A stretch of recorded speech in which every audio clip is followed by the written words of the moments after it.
Qu'est-ce que vous faites? J'enregistre le son de l'eau. Ah, ouh, c'est beau ça. Moi j'écoute la poésie. Mais c'est passé sur un journal? C'est de la radio. Oui, c'est parce que vous étiez visiteur. Donc, est-ce que j'aime bien être en maillot? Parce que deux adultes, Pas spécialement.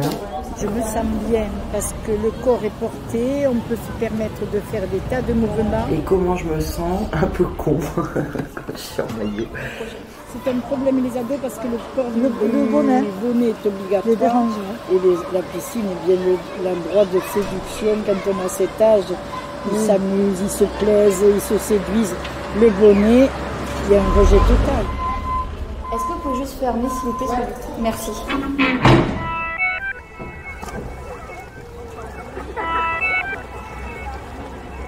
Après le confinement lié au coronavirus, au printemps 2020, beaucoup de gens se sont dit portés par le désir de changer le monde dans lequel nous vivons.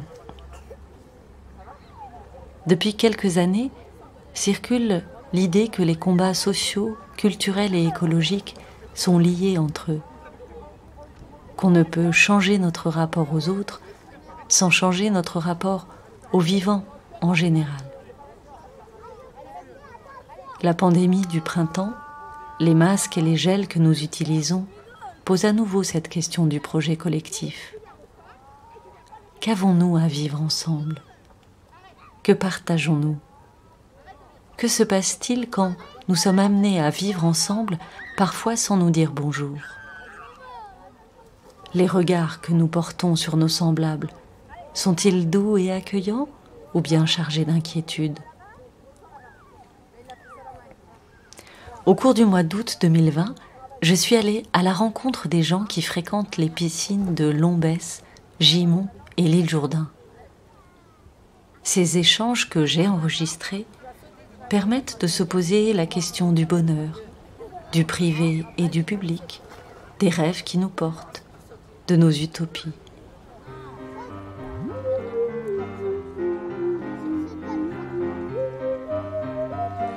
La piscine municipale est un endroit étrange. On s'y déshabille pour partager un espace qui est aux autres autant qu'à nous.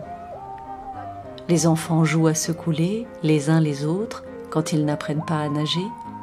Les adultes en profitent pour sommeiller ou faire des longueurs, sous l'œil blasé ou autoritaire des maîtres nageurs qui nous rappellent à l'ordre.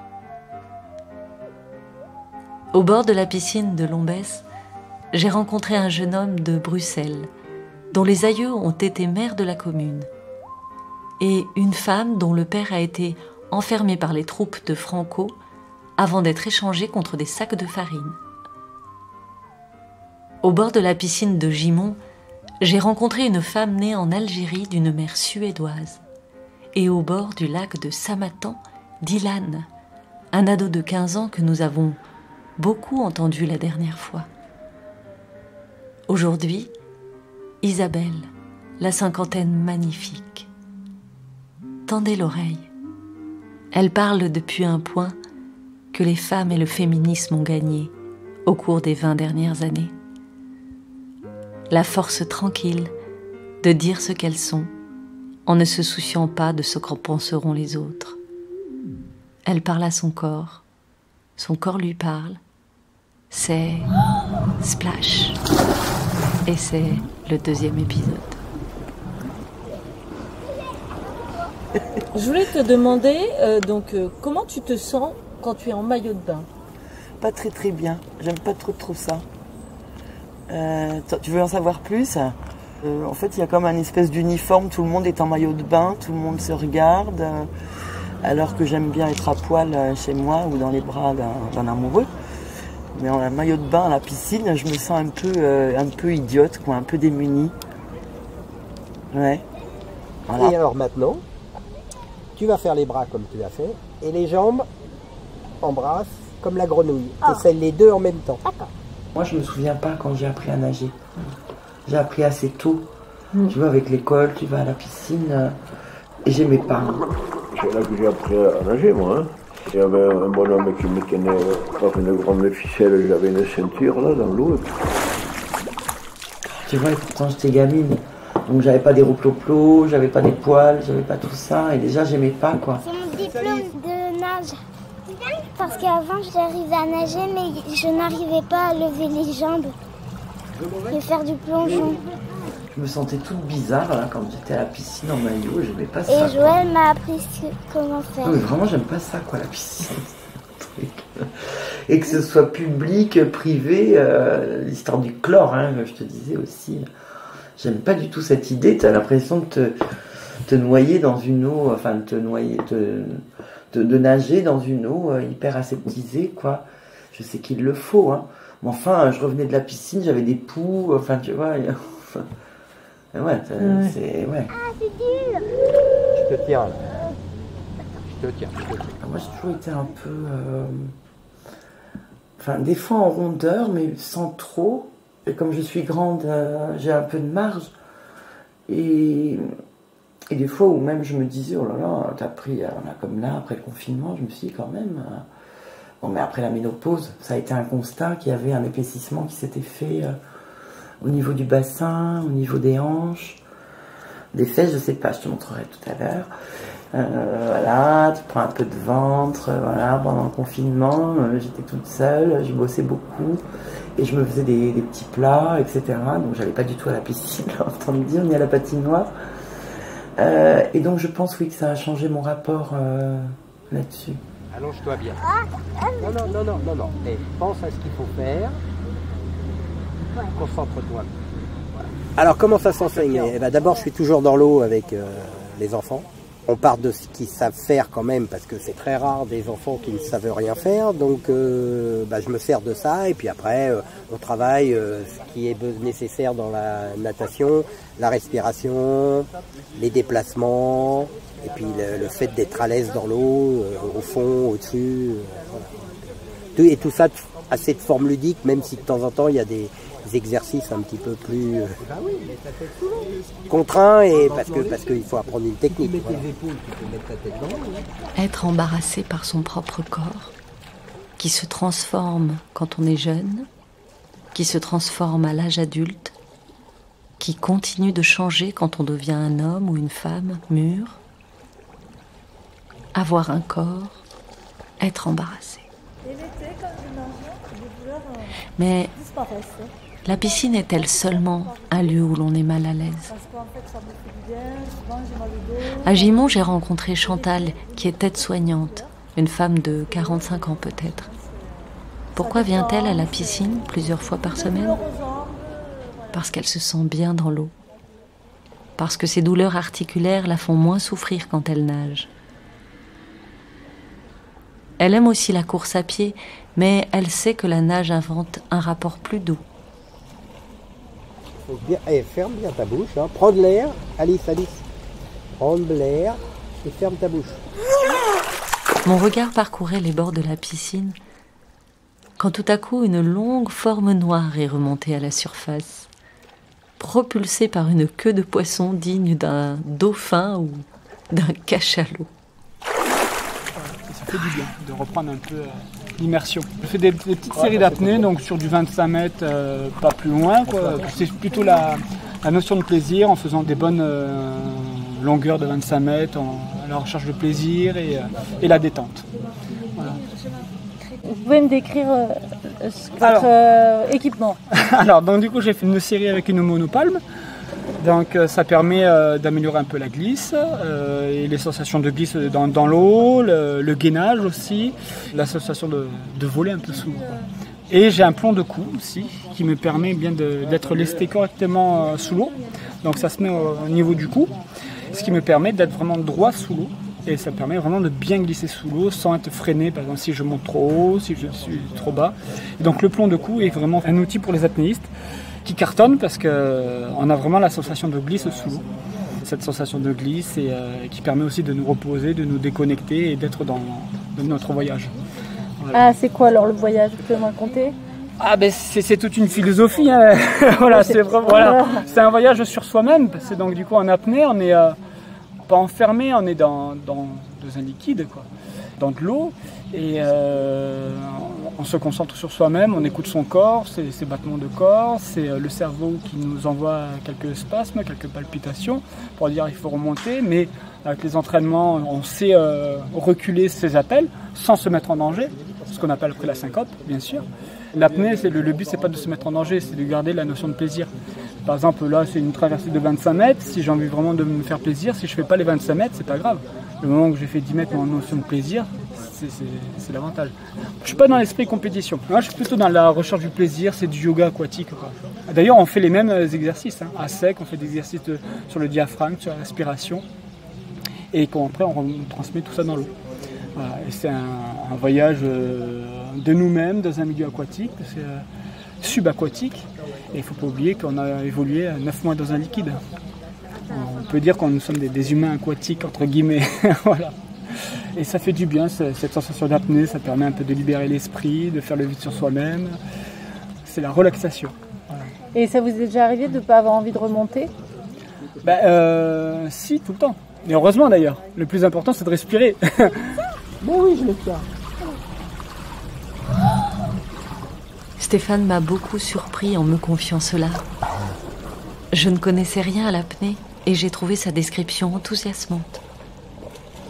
Avec lui, c'était tout un pan de la nature qui était réintroduit dans ce projet. Les commandes ne sauraient être une affaire d'humains seulement. L'écocide actuel et la crise du coronavirus nous obligent à reconsidérer en urgence notre rapport à la nature. Michel me l'a dit, l'homme a tout colonisé, éprouvant sa force dérisoire sur tous les écosystèmes fragiles. Mégalomane, il a cru qu'il pouvait coloniser la nature et s'en affranchir complètement. Un archiviste à Gimont, féru d'histoire locale et d'archéologie, m'a ainsi expliqué qu'avec l'apparition des piscines municipales, les Gersois se sont détournés des rivières où ils avaient l'habitude de se laver ou de se baigner depuis des siècles. Elles n'ont plus été entretenues. Ce lien à la nature, il faut aujourd'hui le réinventer. On aime beaucoup l'eau. La tradition, c'était d'aller nager. Et quand il faisait très très chaud autrefois, on partait à la rivière en traversant les champs. Il fallait taper, donner des coups de bâton pour faire fuir les serpents. Voilà. Et puis on arrivait là-bas à la cascade avec des grosses tartines de pain à la confiture de fraises ou de prunes. Avec des amis, on passait nos après-midi à nager avec les libellules et les papillons. Ça fait des beaux souvenirs. Les jours où la piscine est fermée, on va quand même nager à la cascade et je trouve qu'il y a moins de libellules. Voilà. Est-ce que c'est dû à une évolution dans la nature ou à des produits chimiques? On ne sait pas, mais je trouve qu'il y a moins de libellules ces dernières années. C'est dommage. Je me souviens de ce que Chantal m'a dit au sujet des oiseaux. C'était très beau. Pendant le confinement, je sortais me promener. J'entendais les oiseaux qui piaillaient. Mon ami me dit, c'est parce qu'il n'y a plus de bruit de voiture pour couvrir le chant des oiseaux. Mais moi, je pensais autre chose. Je me disais, non, c'est parce qu'ils sont contents. On a réappris à profiter les uns des autres. Ça a ralenti cette vie bulldozer. On a aimé de nouveau des choses sur lesquelles on ne s'attardait plus. Chantal a raison. De cette crise terrible qu'est le Covid-19, on sera peut-être amené à tirer quelque chose de positif, une forme de légèreté, de grâce. Au bord de l'eau, c'était il y a très longtemps, quand je suis arrivée dans le sud-ouest, n'est-ce pas, j'étais sur Montauban et puis j'ai connu des copines et des copains et puis un jour c'était mon anniversaire et ils m'ont dit viens on t'emmène en boîte dans le Gers. Donc nous voilà partis et arrivés à l'île Jourdain, entre les deux lacs. Alors avant c'était pas comme c'est maintenant. Il y avait toute une rangée, toute une haie et donc moi j'étais jamais venue à l'île Jourdain et on s'arrête parce que j'avais envie de faire pipi. Et donc je me dis je vais aller me cacher derrière la haie pour aller faire pipi. Donc ils ont arrêté la voiture, hop, je descends et puis je vais donc pour aller derrière la haie et je mets un pied et parce que il y avait un peu de lumière et ça faisait tout vert donc je pensais que c'était de l'herbe. Et donc je mets un pied, quand j'ai mis le pied, j'ai compris que j'étais dans l'eau, mais c'est trop tard, l'autre pied partait quoi. Donc je suis tombée dans le lac qui était plein de lentilles. Et je suis ressortie donc de là avec des lentilles plein les cheveux, plein la tenue d'anniversaire. Et donc, et voilà, et ça a fait beaucoup rire mes copains, moi aussi d'ailleurs, et donc je suis arrivée en boîte de nuit avec la tête pleine de lentilles. Je suis tombée dans le lac. Donc j'ai fait pipi dans le lac aussi. J'aime beaucoup cette anecdote. L'être humain n'est pas un héros, l'artifice n'est pas une ambition intéressante. Il est possible de vivre des choses autrement plus belles ou marquantes ou enthousiasmantes si l'on accepte de lâcher la bride, de se foutre un peu de notre image, de faire un peu mieux corps avec la nature en renonçant à chercher à la maîtriser ou à la contrôler. Qu'est-ce que ça veut dire je sais pas nager? Ou je sais pas bien. Ah, qui vient nager? Non, je sais pas très bien, j'ai peur de me noyer. Les débuts des pratiques des groupes de bébés nageurs en 1977. Alors je pense que ça arrivait des États-Unis. Donc on a débuté sur le terrain, c'est-à-dire dans l'eau. Et donc on était un peu rigoureux, on tenait la main du papa, de la maman, du bébé et tout le monde allait à trois, tout le monde allait sous l'eau. Donc voilà, c'était un peu dirigé et dirigisme avec du dirigisme, mais bon, c'était pas ça parce qu'on a dû quand même créer quelques soucis chez certains bébés. Voilà, maintenant c'est tout autre, c'est une démarche de bien-être. Souvent c'est 3 mois, 3 ans les bébés. Donc on les laisse faire ce qu'ils veulent et puis de temps en temps on propose des exercices. Ça a beaucoup changé, comme l'enseignement de la natation, je pense, par rapport aux années 50 et 60. Là, voilà. J'aime bien l'histoire de la vague. La vague, c'est... je me suis rendu compte un jour, en allant me baigner avec une jeune femme qui ne savait pas nager. Donc on a dit, on va se baigner, viens, c'est simple, je t'apprends pas à nager, ça je vais pas savoir faire. Et où on était donc au bord du rivage et à chaque fois que la vague arrivait, elle cherchait à résister, elle se faisait baffer, quoi. Et j'ai constaté, moi aussi, que si je cherchais à lui résister, à la vague, elle m'emporte, mais pas de manière très agréable. Par contre, si tu l'attends, la vague, et puis tu la vois arriver, mais tu la laisses, et puis tu te laisses porter par la vague, elle te repose tout doucement sur le rivage. Et donc ça, j'aime bien. Ça, à la piscine, ça n'existe pas. Ouais, l'idée de la vague me plaît. Par contre, la vague humaine, j'ai un peu de mal. La vague de la nature, la vague de la mer, oui. Après, la vague humaine, en fait, j'ai un peu plus de mal avec ça. La vague humaine, c'est quoi? La vague humaine, c'est quand je suis dans la foule.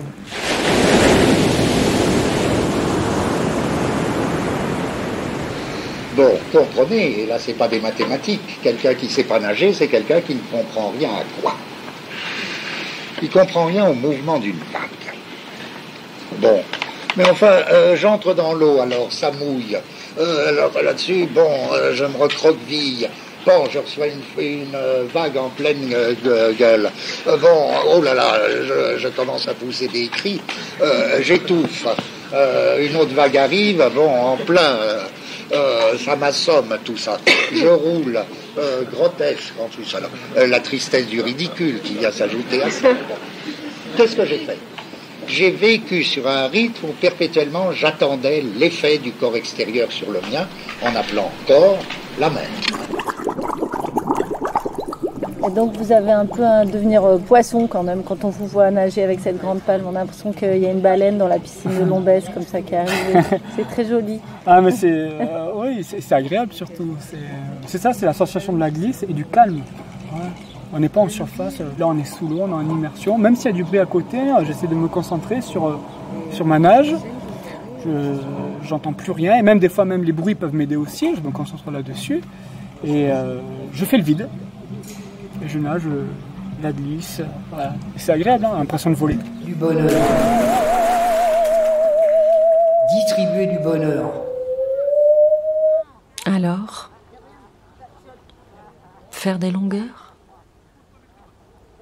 Pour Isabelle, c'est un peu comme partir se promener en allant au bout de la rue et revenir, et ainsi de suite. Vu sous cet angle, c'est certain.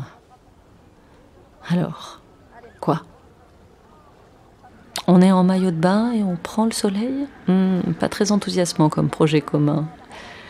Parce qu'alors on se regarde étrangement Et si ce n'est pas un regard excité par la quasi-nudité des corps, c'est un regard qui peut facilement devenir normatif et attiser les complexes des uns des autres. La réponse est peut-être à trouver du côté de l'élargissement de la piscine. Avec l'eau, avec la nage, il est possible de mettre à jour un rapport plus doux à son propre corps, aux éléments.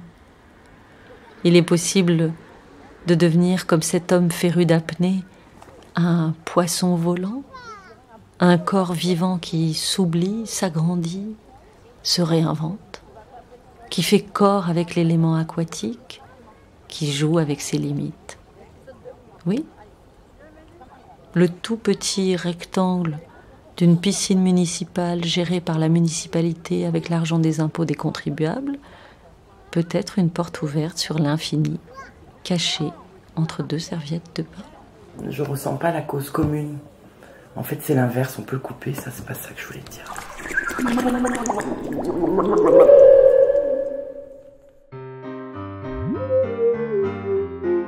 Splash, épisode 1, La piscine. Une pièce sonore d'Hélène Maton, réalisée par Agnès Maton, texte Arnaud Bertina. Une production de La Langue Écarlate, en collaboration avec la Maison des Écritures de Lombès et Radio Fil de l'Eau, avec le soutien de la DRAC Occitanie, du Pays Porte de Gascogne, des résidences Transat et du Centre régional du livre. Tous nos remerciements aux mairies et aux piscines de Gimont, Lombès et l'Île Jourdain, ainsi qu'à tous les participants.